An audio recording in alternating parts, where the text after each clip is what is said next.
এটা কি শুধু আমি নাকি আপনারাও এই জিনিসটা খেয়াল করছেন যে গ্রিন লাইন পড়ার সবচেয়ে বড় সমস্যাটা হয় কিন্তু ক্যামেরা থেকে। আমরা যেই পরিমাণ ক্যামেরা কিন্তু আমরা ডেইলি লাইফে ইউজ করি, ওই ক্যামেরাও কিন্তু আপনার অনেক বড় একটা ফ্যাক্টর হতে পারে গ্রিন লাইন প্রবলেমের।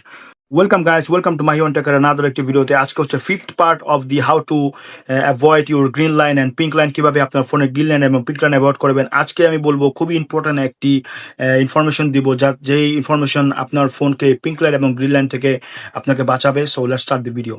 আজকের এপিসোডে আমি বলবো যে কিভাবে আপনার ফোনের যে গ্রিন লাইন আপনি পিঙ্ক লাইন অ্যাভয়েড করবেন। যাদের ফোনে পড়ছে আর পড়বে না, যাদের ফোনে পড়েনি আর পড়ার সম্ভাবনাও নেই। বিকজ আমরা ডেলি লাইফে যে ক্যামেরা ইউজ করে থাকি, আমাদের ফোনের ফ্ল্যাগশিপ ক্যামেরাগুলো, ওগুলো কিন্তু প্রচুর পাওয়ার কনজিউম করে। আর প্রচুর পাওয়ার কনজিউম করে এই কারণে আমরা কিন্তু মোস্ট অফ দ্য টাইম আমাদের ফোনের যেমন আমি পিক্সেল ফোন ইউজ করি, যেহেতু পিক্সেল ফোনে কিন্তু অনেকগুলো মানে আপনার অপশন আছে। আপনার কিন্তু এগুলো কিন্তু কোনো অপশনই না। সবচেয়ে বেশি অপশন কিন্তু স্যামসাং ফোনে বা শাওমি ফোনে বা আইফোনে অপশনগুলো থাকে। আমরা কি অপশন যেগুলো ইউজ করি, তো অপশনগুলো ইউজ করার সময় কিন্তু আমরা জিনিসটা খেয়াল করি যে আমাদের ফোনের যে 4K ইউজ করা, তারপর 4K না ইউজ করা, অনেক কিছু আছে যেগুলো কিন্তু একটা আমাদের মেজর একটা মানে একটা কারণ হয়ে দাঁড়ায় আমার পিঙ্ক লাইন বা গ্রিন লাইন পড়ার।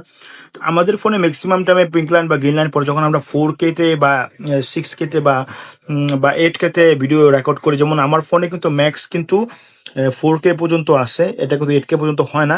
তো ম্যাক্সিমাম 8K পর্যন্ত হয়, কিন্তু ফ্ল্যাগশিপ ফোনে যেমন সবগুলো প্রো ভার্সনে কিন্তু 8K ভিডিও হয়। আমি সবসময় রেকমেন্ড করবো যে আপনাকে full HD, FHD and 30 FPS কিন্তু ভিডিও রেকর্ড করার জন্য। আর আপনি যদি পিকচার তুলেন, পিকচারের ক্ষেত্রে কিন্তু সবসময় আপনারা খেয়াল করবেন যে আমরা কিন্তু অনেকগুলো মোড অন করে রাখি, অনেক সময় ফ্ল্যাশ অন করে রাখি, অনেক সময় এগুলো অন করে রাখি।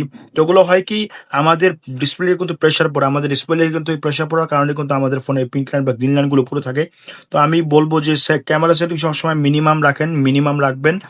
তাহলে আপনার ফোনে যে পাওয়ার কনজিউমিং কম হবে, ডিসপ্লেতে চাপ কম পড়বে। আমরা যখন 4K বা 8K ভিডিও করি, সবসময় কিন্তু আমরা কিন্তু এক্সপেক্ট করি যে ভালো, সবচেয়ে থেকে বেস্ট পারফরমেন্স দেওয়ার।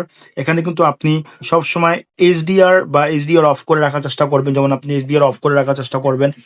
অ্যান্ড স্ট্যান্ডার্ড বা স্টেবল ভিডিও স্টেবিলাইজেশন, এগুলো রাখার চেষ্টা করবেন, মিনিমাম রাখার চেষ্টা করবেন।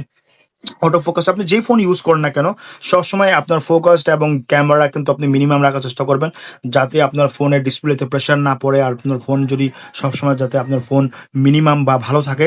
অবশ্যই don't forget to follow me for next part, and অবশ্যই আমার প্রিভিয়াস পার্টগুলো 1, 2 and 3 and 4 এগুলো চেক আউট করবেন।